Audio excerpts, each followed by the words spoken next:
Hi again. I'm going to go over the course outline and procedures for you. You can follow along in the slides, and a lot of this is also contained in the syllabus and other places in Canvas. But this is just kind of an overview. So, first, I want to talk about course expectations.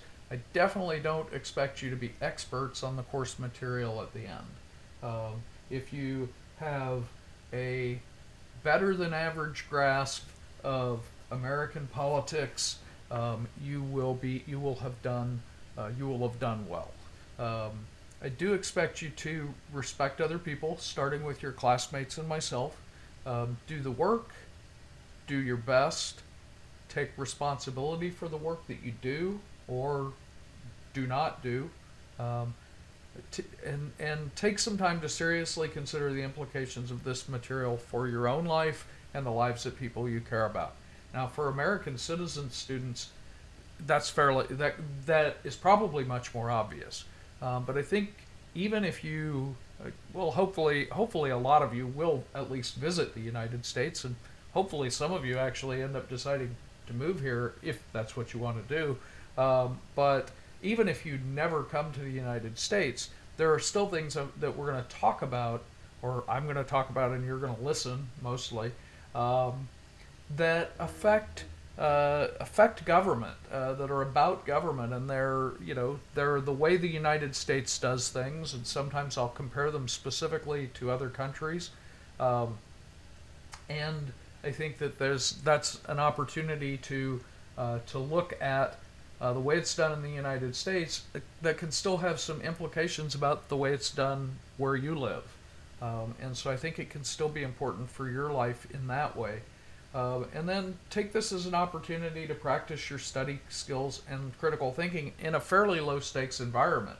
Um, this this material is not by any means the most difficult you'll encounter in college, and in some ways it may be some of the easier material, but there's also some memorization, and then there's some thinking about things that you don't normally think about where you have to do some critical thinking. Um, and the stakes are not really high in this class, though. Most people do well in this class, but take this as an opportunity to practice those study skills, and hopefully that will help you in more difficult classes. And so I'm going to give you some specific ideas about that actually in this video, in the next one, and then throughout the semester. Um, so, course outline and procedures. I already told you earlier I want you to begin Module 0. I'm going to go look at it now so that you can see what I'm talking about. So this is your Canvas dashboard. If you look at it on the desktop, you should see cards or tiles for each of your courses. And this is the course here. I guess at some point I need to make this actually say the name of the course in the picture, but it's U.S. Government. So this is or Government 2305. So that's what you're looking for. And I don't really have a home page. I have announcements and assignment notifications. I may change that later. But what you're going to be looking for is the modules. And this is where literally all your work is going to be done. You will either read stuff here, turn in stuff here, take quizzes and exams here, all in the modules. So click on modules, and module 0 is right here. Why is it module 0? Well, it's not course material. It's just getting you acquainted with the textbook, getting you acquainted with Lockdown Browser, which we'll use in order to do tests, getting you acquainted with the course. That course introduction lecture is there. There are 2 course overview videos that are actually mostly about the syllabus. And then assignment information. These aren't actually assignments. This is information about all of the things that you'll be doing in the class in order to get points. These are the 5 things you'll get points from. This is about the grading scale. This is a link to the syllabus. This is also a link to the syllabus. This is the syllabus quiz. You have to pass this perfectly in order to move on with the course, but you can take it as many times as you want. This is some information about academic integrity, and specifically for the journals, how to cite things. And then this is a quiz about that. And again, you have to get 45 points, but you can take it as many times as you want. This is information about, well, this is actually just getting started with the textbook, and it's an assignment which you get points for how to use inquisitive, which are the homework assignments that are in the textbook. If you need tech support is all in this next thing, and so here's the tech support for the book. You don't need that, so I'm going to turn it off. Yeah, so I'm going to show you student view because it is slightly different.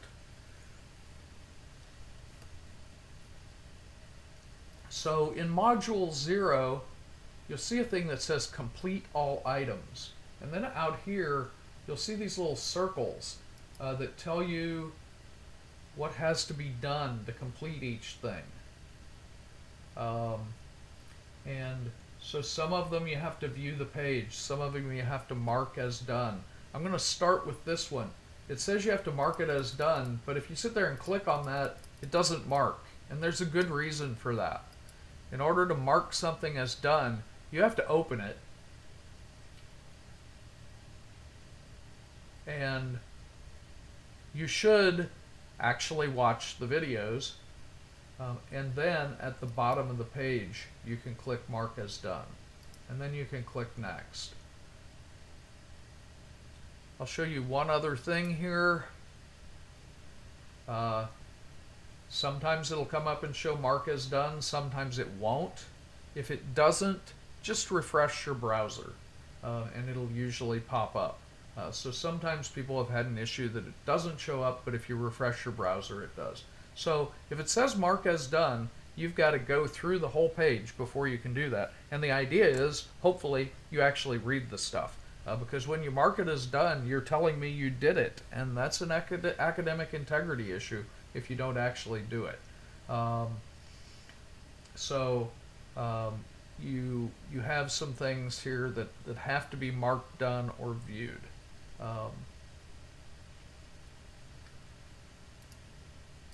So coming back over here, you should begin on that. You should read the syllabus. The syllabus has a lot more than just, it has a lot of stuff that is rules and things like that, but I took some time to put a lot more information in than just the syllabus. I have a course overview. I have specific learning outcomes, and so if you read those, you have an idea of what it is that I'm hoping you get out of this class. I have information on the textbook, have information on the schedule. In some cases, I have tried to give the schedule in Philippines time, but where I don't say specifically, you can assume that it is U.S. Central Time. So this one, Module 1 ends, the study guide's due February 15th at 11:59 p.m. CST, which is February 16th, 1:59 p.m. Philippines time. And then the quiz is the 18th to the 20th. All of the due dates are here. You can expect that the Module 0 due date, it's already pushed back until the middle of this week. You can expect the Module 1 due date to get pushed back at least a few days. The Module 2 will probably remain right on schedule though. So what that means is we'll have to compact a little bit on Module 1, a little bit on Module 2, so that by Module 3 and 4 we can slow down a little bit. But there's also other stuff in the syllabus. Um, so I've got the topics, and I have some, I don't have grading rubrics for everything, but I do have information on the grade scale. You make more than 930 points, you get an A. 900 to 929 is an A minus. Percentages don't matter. All that matters is total points. That is so that if you come up to the midterm and you say, ooh, I only have 200 points, I have to get 700 more points in order to get an A minus. Percentages, you can't do that, but total points you can. And so you know at any point in the semester how much further you have to go. What that also means, though, is that the Canvas app, if it shows you a percentage score or a letter grade, it will always be wrong. But this is the number you need, your total points. This explains the course grading scale, some of the assignment stuff, and course policies. A lot of that is repeated or broken down into individual parts in this. So that's why I have this, is to break a lot of that down into individual parts just to make it a little easier. I say most of your work will be done through the Canvas modules. Actually, all of your work will be. You may do the work in Word or Google Docs or just even a text file, but you'll turn it in through Canvas modules. So to access the textbook, you're going to start by opening this, by just clicking this. That'll be the first time you access the textbook. And this is a description of what these are supposed to do for you. Take your time to read this, at least for this first one, because this will tell you a lot about how they're set up and about how to use them in terms of getting the most out of them. But then the actual assignment is here. You have to click on it, and that will load it, and it will take you to Norton. And if you're not signed up yet, so you won't see a screen like this, because this is the instructor screen. But your screen, if you haven't signed up, they will have you sign up. If you have signed up, then you will get a screen that looks something like this. And you can watch a video, start answering questions. Those are your two options to start this one. So go ahead and do that to start with. I think you'll get a lot out of this, how to use Inquisitive, a lot more than me talking about it. If you are asked to pay, sign up for the trial period and do not pay for anything. The office at Bauer Business School is going to take care of the purchase of the textbook. Complete the modules in order or you'll be locked out of later assignments. What do I mean by that? So I already went through this a little bit. In order to get into Module 1, you have to have completed Module 0. And you have to complete Module 0 in order, because it won't let you do things out of order. So you have to complete in order. One of the best ways to do that is to complete one, scroll to the bottom. If you have to mark it as done, you mark it as done, and then click next and go on to the next one. When you come back later, if you have to leave, so this is watching a video. I'm not going to do that because I don't want to play you a video of me, because that's what it would be. This is the video that hopefully you've already watched.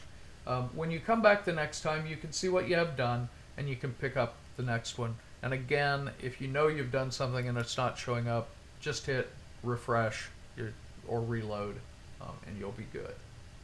I'm going to leave student view now. So remember, you've got to pass both of those quizzes, the syllabus quiz and the academic integrity quiz, with a perfect score to continue with the rest of the course.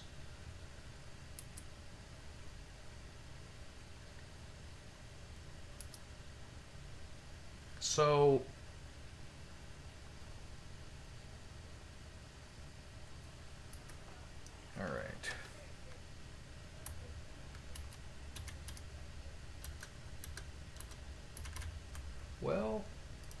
Sorry, there is something missing there. I will go back to the slides and I will post you an announcement to tell you what was missing.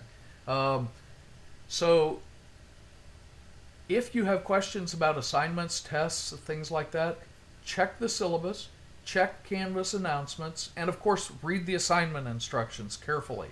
Uh, Most of the written assignments will be graded by the TA, so after reading them carefully, if you still have questions, they're best addressed to her. For the first two written assignments, don't just look at the grade and say, oh, she gave me an A, I did fine. She's probably going to be generous with grading on the first few, but she's going to tell you if there's something that's not quite right. So don't just assume, I got an A, it was perfect. You've got to read the feedback because it will cost you later if you don't. The written assignments are designed to help you learn the material. They're not designed to produce a product for us to read. We already know the material. We're not interested in reading about material we already know. The whole purpose of it is to help you learn. And it's not to help you learn how to write about American politics. Really, it's the process of writing is a way of thinking on paper. And so you're thinking through the material as you write. You should approach these in that manner. That's the manner the grading is going to be approached from. It's an opportunity for you to learn. But you have to actually do the work and do it yourself, or you're not going to learn from it. Syllabus quiz. I can't emphasize this too much. You got to get 100%. You can retake it until you do. Course policies in general. The number one rule here is respect for other people. All of the policies that we have exist to help us help you. There are about 50 students in just this class, and both the TA and myself have other sections as well. I've got 3 other sections at University of Houston right now. And I have other professional commitments, and so does she. We're both finishing our dissertation. I have other research commitments. Our commitment to this class, each of us, is 6 to 10 hours a week. So with 50 students, that means, and a chunk of that goes to producing the material. So with 50 students, we have to manage our time in order to be able to help you most effectively. And so that's what a lot of these policies are about. I will update them if I find that things aren't working. You are responsible for keeping track of due dates and assignments. I have a generous late policy. If something is late, you just turn it in, with the exception of the study guides. If something is late, you just turn it in, and you'll lose points 5% per day, which is a very small amount to lose. That means you can be 2 days late, and if the work is perfect, you still get an A minus. So if something is late, you just turn it in. Don't ask for an extension because I don't give them, because the policy is already generous.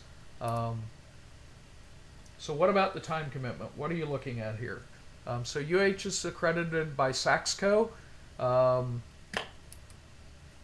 Without Saxco's accreditation, a UH degree is absolutely worthless.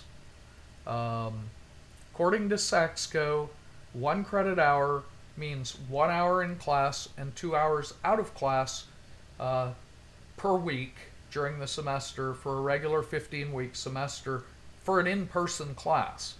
So this isn't an in-person class, so what does it really amount to? Well, you're kind of in charge of what proportion of time you spend watching videos, what proportion of time you spend reading, writing, etc. But it still comes down to 3 hours a week. 3 hours a week per credit hour, which is 9 hours a week for the class. 3 hours in class, 6 hours out of class. Total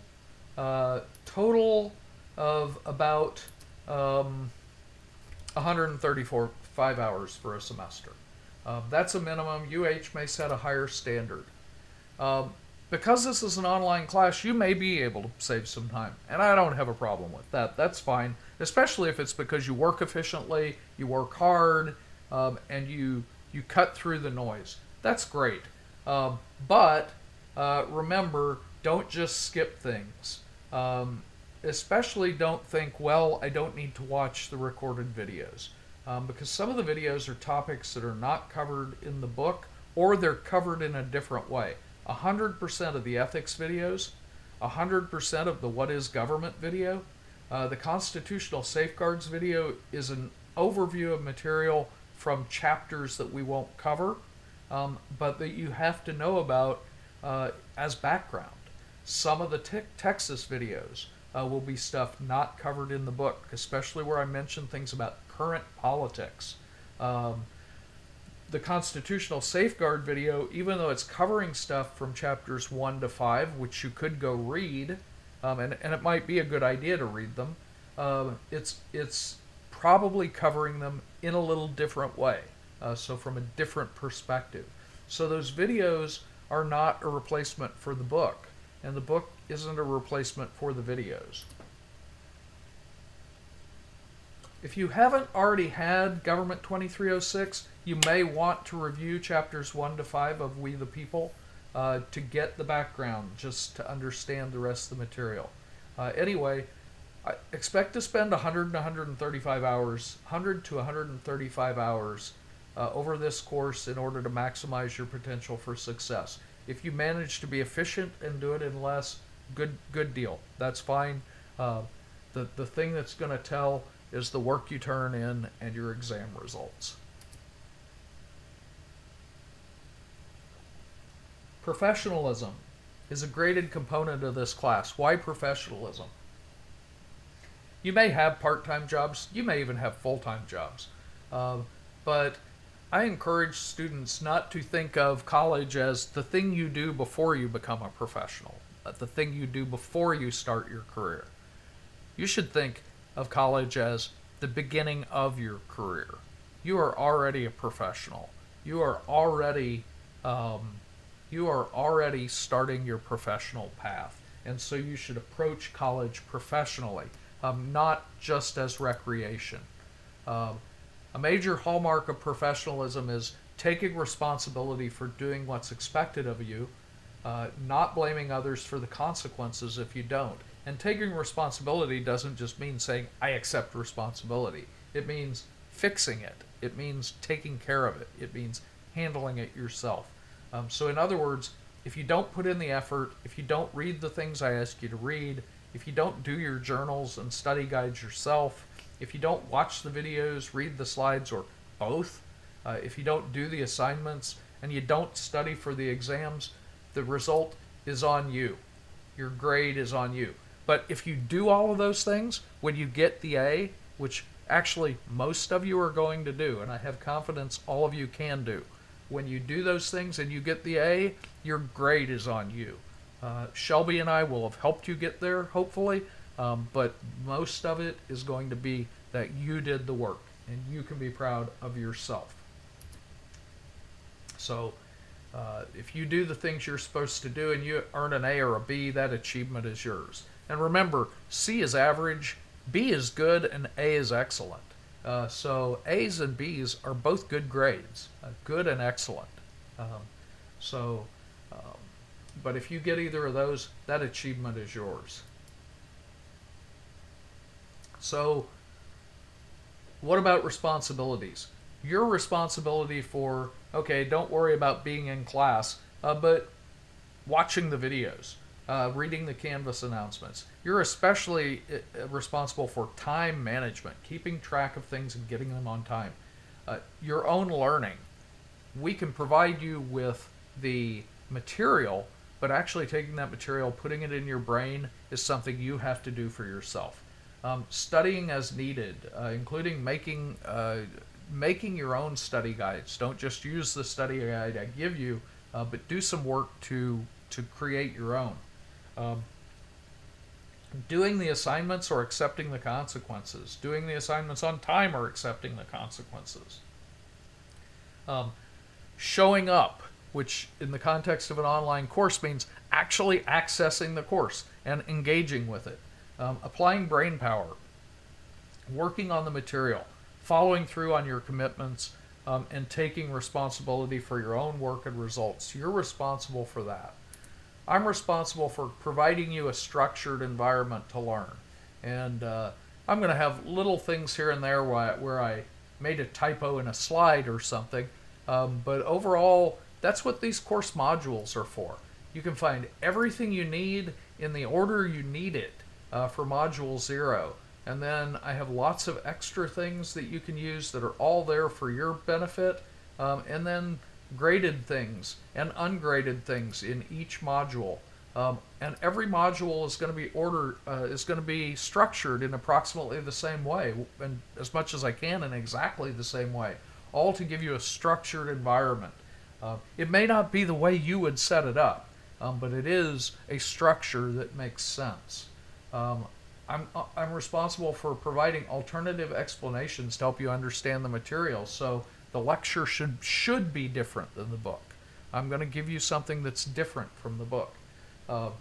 Setting standards and goals. That means challenging you to do your best and holding you accountable. All of those things mean having standards, having fair and consistent grading standards that challenge you, but then treating you fairly. Providing you with resources to succeed, so some of those other resources I showed you in the modules, I'm going to do that. Assessing you fairly based on the standards and goals I provided, we'll do that. We're going to grade you fairly. And being available during office hours to offer suggestions to help you improve your work. 1 hour a week is the normal expectation. I'll be available about twice that. Now that is for all my classes, although I will probably have some time that is devoted just to this class, that will be at a different time. What I'm not responsible for, forcing you to work, doing your work for you, navigating the UH bureaucracy for you. For students who are on-campus students, I can sometimes help with this a little bit if they come to me with office hours, because I've been at UH a while as a grad student, a professor, and even an undergraduate, so I know some of it. But you're going to have some things that I don't know about, where the International Students Office or the program director at Bauer are going to be more likely to be helpful to you than I am. I can't make you read the announcements.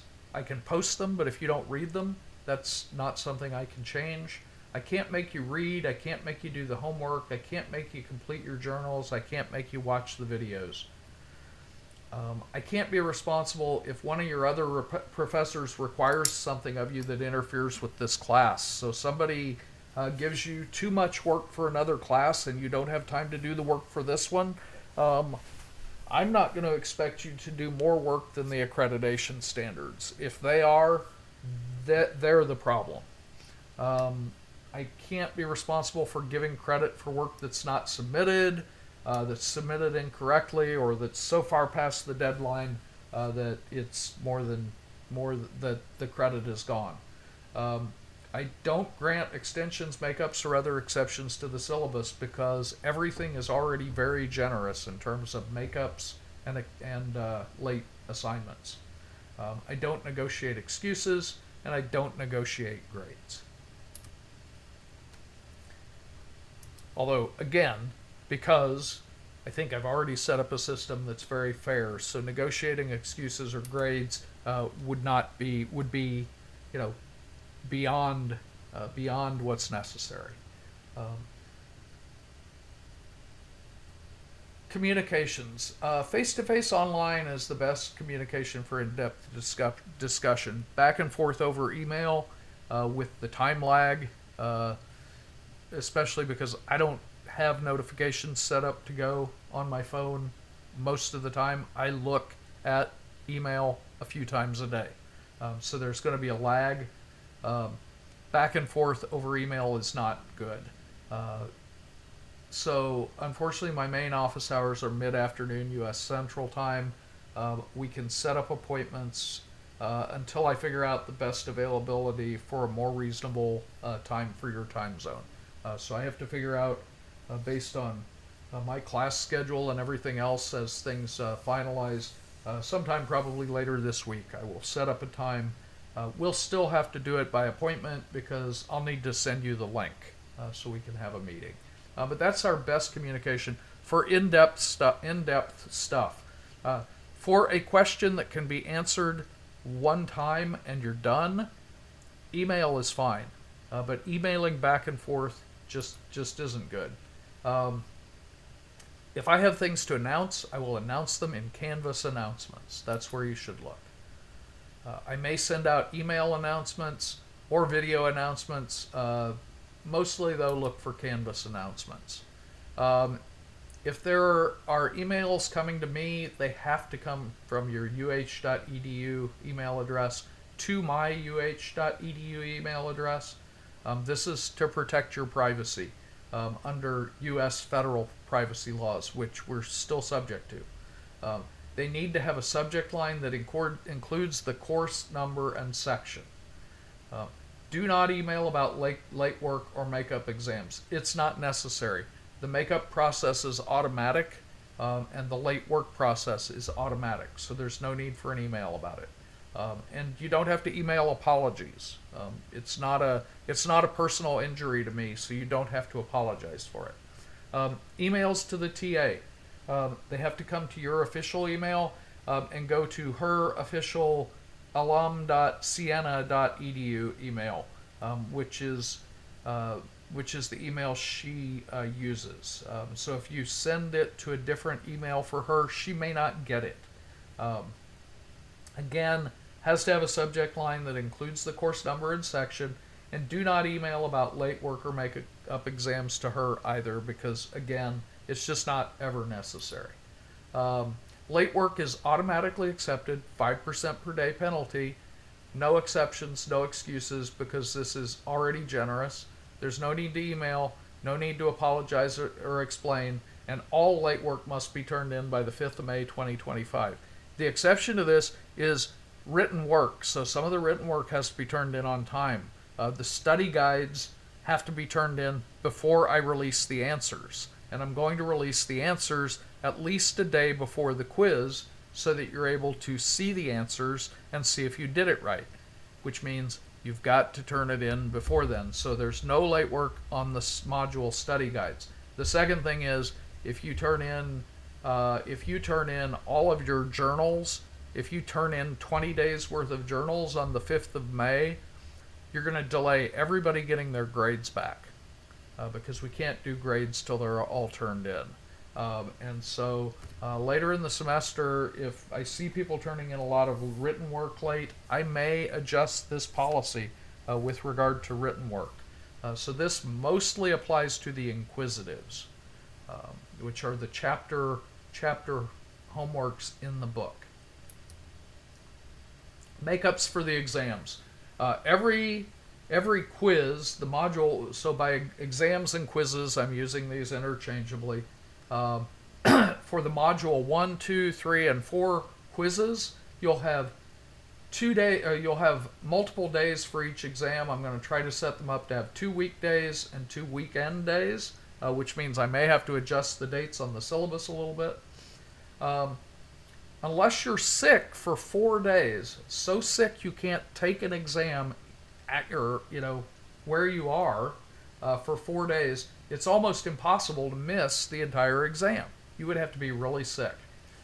So let's say you are really sick and you miss one of the quizzes. How do you make it up? Well, the final exam will count as your makeup. I will take the percentage score from the final, multiply it times the points for any missed quiz, and put that in there. I do this automatically when I do the grades. I look for any zeros on quizzes, and I fill them in. If you miss all 4, your final exam will count as your score for the final and all 4 missed quizzes. There's no need to email about it. You don't have to send me excuses, but there are no exceptions. I'm not going to give any kind of makeup other than just taking the final. The final itself, you cannot make up. Once the final exam period closes, I'm doing grades and it's the end of the semester. So if you miss the final, that one you're kind of out of luck on. So academic integrity. Academic integrity is non-negotiable. Specific issues you should be watching out for. Not doing your own homework. This would be really dumb anyway, because every single bit of the homework, from the inquisitives to the journals to the study guides, are all intended to help you study for the exams. So not doing your own homework means you come into the exams unprepared. Lying to me or any member of the faculty or administration about your work is an additional academic integrity violation. So if you commit a violation and then you lie about it, that means you've committed 2 violations. Not completing the journal assignments yourself, and this includes taking the material, handing it over to ChatGPT or Gemini or Notebook LM or any of the others and saying, write this for me. Again, that's an academic integrity violation. And again, one of the biggest problems with that is you're not going to learn the material, and those journal assignments are not given to you because we want you to produce something to entertain us. We're giving them to you so that you work through the material and learn this stuff. Using AI to replace your own original thinking and work in the written assignments, that's an academic integrity violation. I'm not saying you can't use it at all. Read the material I gave on this to understand that. What I'm saying is, don't use it as a replacement for your own thinking.